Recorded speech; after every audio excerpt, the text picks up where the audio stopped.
pain, all his suffering. اور اس نے جو بھی اپنی محنت کی یہ تو اللہ ہی بہتر جانتا ہے کہ اسے بعد میں ملا کیا اور کیا نہیں ملا. ایک بات آپ سے عرض کر دوں، گوتم بدھ کے بارے میں ایک بہت جید عالم میرے نزدیک بر صغیر پاک و ہند کے علماء میں جو اس صدی کے علماء ہیں ان میں ان کا بہت اونچا مقام ہے، مولانا مناظر احسن گیلانی رحمۃ اللہ علیہ. گیلان قصبہ ہے ایک بہار کا، وہاں کے رہنے والے تھے. ان کی زندگی زیادہ گزری حیدرآباد دکن میں، عثمانیہ یونیورسٹی میں استاد رہے. انہوں نے گوتم بدھ کے بارے میں یہ لکھا ہے کہ میرا یہ گمان ہے کہ وہ بھی اللہ کے نبی تھے، اور اس کی دلیل دی ہے. قرآن مجید میں ایک رسول کا ذکر آتا ہے ذوالکفل، اور یہ ذوالکفل وہ ہے جس کے بارے میں ہمیں کچھ پتہ نہیں. قرآن مجید میں بھی ایک جگہ ذکر آیا ہے.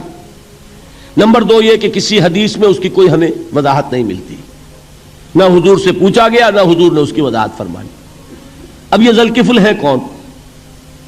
تورات میں جو نبیوں کے نام آتے ہیں ان میں سے کسی نبی کا نام ذوالکفل کے آس پاس نہیں بنتا کہ یہ سمجھا جائے کہ یہ اس نام کی بگڑی ہوئی یا بدلی ہوئی شکل بن گئی ہے. تو انہوں نے جو کہا ہے وہ بات وزنی معلوم ہوتی ہے اس اعتبار سے کہ کپل وستو، کپل پے جو ہے وہ عربی میں ہے نہیں، وہ فے بنتی ہے. تو ذوالکفل کے معنی کفل والا، اور یہ کفل جو ہے کپل والا، جس کو ہم کہتے ہیں کپل وستو کا شہزادہ. تو انہوں نے یہ کہا ہے کہ گوتم بدھ کے بارے میں یہ خیال، یہ میں عرض کر دوں کہ اس کو ہم یقین سے نہیں کہہ سکتے، یہ ان کا گمان ہے، خیال ہے، واللہ عالم کہیں گے ہم، لیکن امکان ضرور موجود ہے. قرآن کہتا ہے وَلِكُلِّ قَوْمٍ ہاد، ہم نے ہر قوم میں ہادی بھیجے. وَإِن مِّن قَرْيَةٍ إِلَّا خَلَا فِيهَا نَذِيرٌ، کوئی بستی ایسی نہیں دنیا میں جس میں کوئی نہ کوئی خبردار کرنے والا نہ آیا ہو. تو یہ ممکن نہیں ہے کہ وہاں نبی نہ آئے ہوں، لیکن ان کی تعلیمات اتنی بدل گئی ہیں کہ ہم ان کو پہچان نہیں سکتے. حضرت مسیح علیہ السلام کی تعلیمات اگر عیسائیوں سے ہم سمجھیں تو کبھی بھی انہیں اللہ کا نبی نہیں مان سکتے. یہ تو قرآن مجید میں آ کر حضرت مسیح علیہ السلام کی اصل حقیقت ہمیں بتائی، ورنہ تو خدا کا بیٹا ثالث و ثلاثہ ان کو کیسے ہم مانتے؟ لیکن یہ کہ قرآن نے بتایا.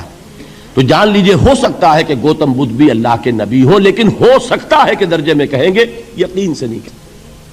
بہرحال گوتم بدھ نے اس دکھ، رنج، صدمہ، غم جو انسان کا مقدر ہے اس کا مشاہدہ کیا، اور پھر تپسیائیں کی، علم حاصل کیا، رشیوں منوں کے پاس گیا. اس نے کوشش کی کہ معلوم ہو سیلویشن کا راستہ کون سا ہے، اس دکھ سے نجات پانے کی کوئی سبیل بھی ہے کہ نہیں، اس غم سے، اس نجات سے، اس اندوہ سے انسان کسی طریقے سے چھوٹ سکتا ہے یا نہیں. اسی کو سیلویشن کہتے ہیں انگریزی میں، اسی کو ہندی میں نروان کہتے ہیں، اسی کو عربی میں نجات کہتے ہیں. ان نجات معلقۃ بمجموع هذه الاشیاء. میں نے امام راضی رحمۃ اللہ علیہ کے الفاظ میں آپ کو وہ لفظ بتایا، نجات کی راہ. اچھا، جدید فلسفوں میں جن حضرات کو دلچسپی کی بات ہے انہی کے بارے میں یہ عرض کر رہا ہوں.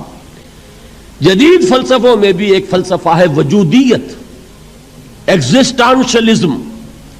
آپ نے نام سنا ہوگا سارترے، یہ فرینچ فلسفر، اور اس وقت دنیا میں جو نوجوان نسل ہے وہ بہت زیادہ متاثر ہوئی ہے سارترے کے فلسفے سے. کرکیگارڈ پرانے دور میں اور سارترے اس دور میں، ان کے فلسفے کا نام ہے وجودیت، ایگزسٹانشلزم. اس کا مرکزی خیال بھی یہی ہے، انسان کے لیے دکھ ہی دکھ ہے، صدمہ ہی صدمہ ہے، رنج ہی رنج ہے. صرف یہ ہے کہ کچھ حساس لوگ ہوتے ہیں وہ صدمے کو زیادہ محسوس کرتے ہیں، کچھ ذرا ان کی حس جو ہے وہ کچھ ڈل ہو جاتی ہے، کند ہو جاتی ہے. وہ جو غالب کا شعر میں نے آپ کو سنایا کہ مشکلیں اتنی پڑی مجھ پر کہ آسان ہو گئی، ورنہ یہ ہے کہ انسان سوچے تو دکھ ہے. اب یہ دکھ جو ہے اس سے نجات کا کوئی راستہ بھی ہے کہ نہیں، یہ کوسچن مارک ہے، جس کا جواب ہے تیسری آیت میں الا الذین آمنوا وعملوا الصالحات وتواصوا بالحق وتواصوا بالصبر. جو ایک نا امیدی کی کیفیت طاری ہوتی ہے، والعصر ان الانسان لفی خسر، زمانے کی قسم ہے تمام انسان برباد ہونے والے ہیں، تباہی میں ہیں، گھاٹے میں ہیں، ٹوٹے میں ہیں.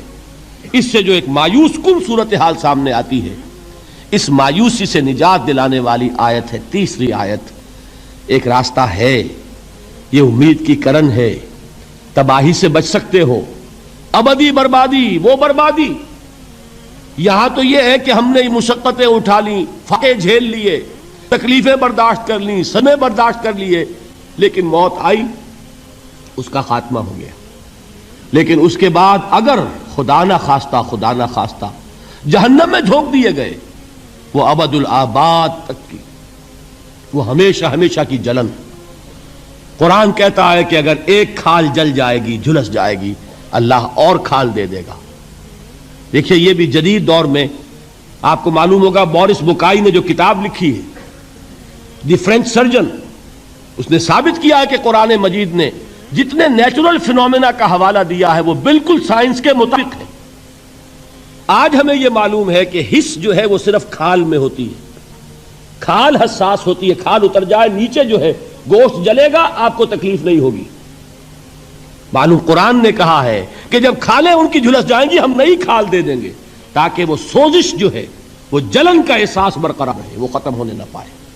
حالانکہ اس کی ضرورت نہیں ہے، اگر اندر کا گوشت بھی حس والا ہوتا تو پھر کھال دوبارہ عطا کرنے کی ضرورت نہیں ہے، گوشت جلے گا، اس سے بھی جلن کا اور سوزش کا احساس ہو جائے گا۔ لیکن قرآن کہتا ہے کہ نہیں، کلما نضجت جلودہم بدلنا لہم جلودا غیرہا، جب ان کی کھالیں جھلس جائیں گی، جل جائیں گی، ہم ان کی کھالیں بدل دیں گے تاکہ وہ سوزش برقرار رہے۔ ثم لا يموت فيها ولا يحيا، پھر نہ وہ اس میں جی سکے گا نہ مر سکے گا، نہ زندوں میں ہوگا نہ مردوں میں ہوگا۔ موت کو پکارے گا، کاش کہ موت آ جائے جو مجھے اس مشقت سے اور مشکل سے چھٹکارا دلا دے۔